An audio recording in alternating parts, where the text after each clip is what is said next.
photograph started bleeding on a Tuesday. Sarah thought it was a prank, a cruel trick from a bored friend, or a leaking ceiling. But then the second drop fell, and the scent of ozone and old iron filled the room. The air grew heavy, damp, and cold.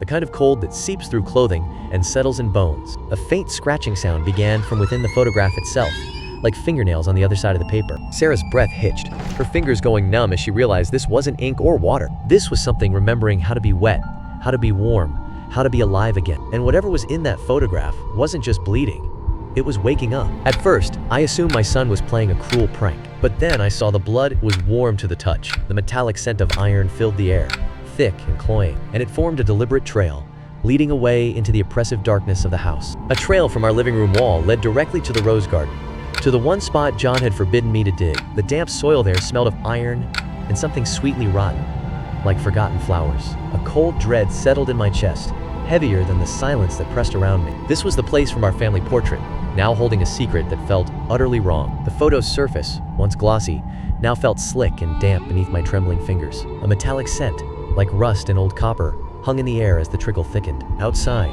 the rhythmic thud of a shovel striking earth echoed through the silent house. And in that fresh-turned soil, a skeletal hand emerged, fingers curled as if clutching at the living world. That's when I realized the man I loved hadn't just been keeping a secret. He'd been sharing his life with a ghost, and the ghost was finally coming home. The sun-drenched Austin home held memories of backyard laughter and family barbecues. Now, a creeping dampness clung to the air, carrying the faint, sweet scent of decay. A low, rhythmic scratching echoed from within the silent house. The portrait on the wall, pristine and still. From the outside, Sarah and John Miller's life in Austin was a postcard, a beautiful home, a bright 12-year-old son named Liam, and a love that had weathered its share of storms. John, a respected civil engineer, was the rock. Sarah, the freelance graphic designer, was the family's heart. But every family has its hidden fractures. Theirs had a name, Emily, Sarah's older sister, forever captured in that fading photograph, vivacious and impulsive. A free spirit who vanished without a trace nearly 15 years ago, just before Sarah met John. Her disappearance became an open wound in Sarah's life, a mystery that cast a long, silent shadow over her happiness. John was her solace, her rock through the suffocating grief. He assured her that sometimes people just choose to disappear, his words hanging in the air like a cold, damp promise. Alone in the living room's gloom, Sarah's gaze lingered on the old photographs of Emily. She studied the family portrait, then returned to Emily's picture. A faint, unsettling similarity in the eyes began to crystallize in the stale air. He'd hold me and whisper, "She's out there, living her life. You have to live yours." I wanted to believe him. I'd built my whole life on believing him. A normal Tuesday evening, Liam hunched over homework, the clock ticking past John's usual return time. The air grew heavy with the scent of ozone and stale coffee, each minute stretching like taffy. Liam's pen stilled, his attention pulled toward the empty driveway. A faint, metallic tang, like old pennies, drifted from the kitchen, mingling with the damp chill seeping through the window pane. Outside, the street lamps flickered once, then held steady. His breath hitched. John was never late, not without a call, not without a reason. Sarah passed the family portrait while dusting. It began with a smell, not decay, but copper. The sharp, metallic tang of old pennies filled the air. Sarah noticed it first, her gaze freezing on the portrait. A damp, earthy scent filled the air as Liam followed her stare. Then Liam saw it. His breath caught in his throat. Liam.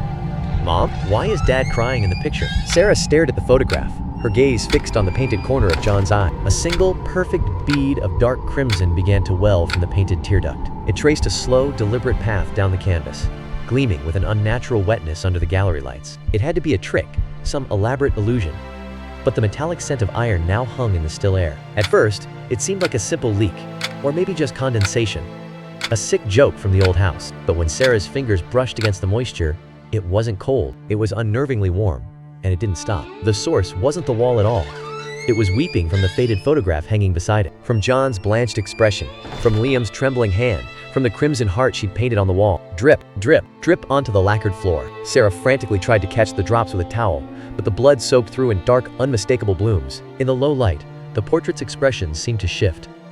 John's painted smile now twisted into a grimace. The metallic scent of iron filled the air as Sarah's panicked breaths came in shallow gasps. She called John's number again, but only the hollow silence of an unanswered phone echoed back. I called again, straight to voicemail. The message I left, I don't even remember what I said. My mind was empty, my throat tight with a metallic taste of dread. All I could see was the trail. The droplets formed a faint trail, leading from the living room through the kitchen to the back door. Outside, Sarah's flashlight beam caught sporadic glints across the patio deck. each drop catching the light like a tiny, dark jewel. The trail ended abruptly at the border of John's prized rose garden, where the scent of damp earth and something faintly metallic hung in the air. He loved those roses. He tended them with an obsessive devotion, particularly the deep crimson glory, roses in the far corner. There, he had built a small, ornate trellis, its wooden latticework intricate and beautiful. He called it his sanctuary, a word that carried the scent of damp earth and the faint, coppery tang of iron. But in the stillness, the only sound was the soft, wet scratch of a thorn against the wood. The soil beneath the roses was unturned, forbidden. A heavy, sweet scent of decay clung to the air. Her fingertips brushed a petal, and it crumbled to dust. This garden was not for the living. Her flashlight beam snagged on a thorn, revealing a tiny scrap of fabric. It matched the old scarf from Emily's memory box. The world seemed to lurch beneath her feet. The air grew thick with the scent of hot copper, and the once fragrant roses now reeked of sterile, clinical decay. A sharp, metallic scent hung in the air, like antiseptic in iron. John's truck pulled into the driveway, its headlights sweeping across the dark house. Sarah stood frozen in the garden, the damp soil cold against her bare feet. She heard the front door swing open, followed by John's unnervingly cheerful voice calling from inside. "Liam? Sorry I'm late. Traffic was a nightmare." John hung his coat, the damp wool releasing the scent of ozone and cold rain. From the shadowed hallway behind him, a faint scratching sound began, like nails on old plaster. The air grew heavy, thick with a primal dread that rooted him to the spine. He halted, his eyes locked onto the portrait, its surface marred by crimson streaks. All warmth fled his face, leaving a pallor of shock. His carefully constructed mask of normalcy fractured into 1,000 pieces. The man who walked in was a stranger wearing John's skin. John wasn't just seeing a ghost. He was facing one he'd personally buried. Sarah entered from the garden, her hands caked with damp earth, clutching a torn scrap of floral-patterned scarf, a face-off shot. Sarah and John stood frozen in their living room, the portrait of their smiling family weaving dark crimson streaks between them. Her voice was a hollow whisper, laced with the scent of turned soil and iron. "It led me to the roses, John. The blood from our happy family. It led me to your roses." John's voice cracked, pleading. "Sarah, don't. You don't understand. It's not what you—" Sarah screamed forth through the stillness, raw and desperate. "Where is my sister?" Her words hung in the air, met only by a suffocating quiet. The oppressive hush that followed was thick with the scent of damp rot and old fear. Liam stared from the staircase, his face a mask of primal dread. John's gaze shifted from his son's horror to his wife's expression, and his resolve shattered. The fight drained from him completely, his shoulders slumping as if carrying a sudden, impossible weight. His voice came out flat and hollow, devoid of all emotion. "I loved her first, John. It was a fling. Before our paths ever crossed, she was leaving Austin, abandoning me entirely. She threatened to tell you everything, our twisted history, the depths of my instability. She vowed to poison your mind, to ensure you'd never so much as glance in my direction." That's when the argument erupted, a raw and desperate clash in the heavy, silent dark. By the roses, she fell. The air thickened with the scent of wet earth and rust. It was an accident, a sharp crack, then a sudden, heavy silence. But she was gone. The cold, sticky truth seeped into the soil. Cream. Present day, the memory clings like damp fog, a whisper in the roots. John wept, yet his voice remained unnervingly steady. "I panicked. I gave her my sanctuary. I planted the roses the next day. They grew so well, I thought it was a sign. She said I was forgiven, that I could build something beautiful over the wreckage. Then you entered my world, Sarah. Loving you wasn't a lie. It was the one true thing I found in the dark. It was my penance.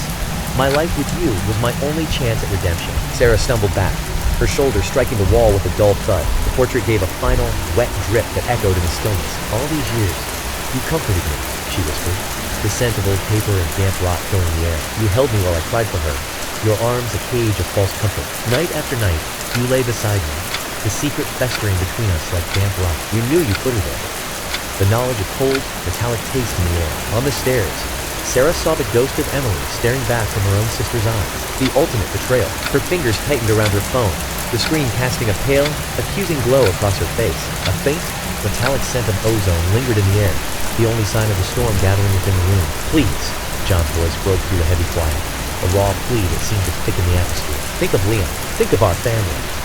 His words hung in the damp, still air, a final anchor to a world that was already dissolving. "Sarah, this is for my family." 1 week later, the house stood empty, for sale. Sign staked into the neglected lawn. Inside, the living room was stripped bare, the air thick with the scent of dust and old wood. Only a pale, clean rectangle on the wall marked where the portrait had once hung. John Miller was arrested that night. Beneath the crimson glory roses, the remains were finally confirmed to be Emily's. The trial now looms on the horizon, a storm yet to break. Sarah and Liam have retreated to a small apartment across town, trying to rebuild their lives from the rubble of a 15-year lie. This is Sarah's new home, a fragile shelter in the aftermath. On the weathered shelf, she positioned an old photograph of just her and Emily, their smiles frozen in time. Beside it, she set a new frame containing a recent picture of just her and Liam, the colors stark and vivid. A ragged, uneven breath escaped her lips as she stepped back, and some stains, the narrator's voice echoed with grim finality, refused to be washed away. Sarah sold the house, but the memory clung like a shroud. The persistent drip of water hitting the floorboards echoed in her mind. The scent of copper and wilted roses invaded her senses. But one question consumed her more than any other. Her smile is fragile. Her eyes hold a permanent shadow. Sarah, if a picture is worth 1,000 words, what do you do when every single one of them is a lie? The image dissolves into nothingness. Then, from the void, a single, distant drip echoes and is swallowed by a profound and waiting silence. Like the journey? Subscribe and join the next expedition.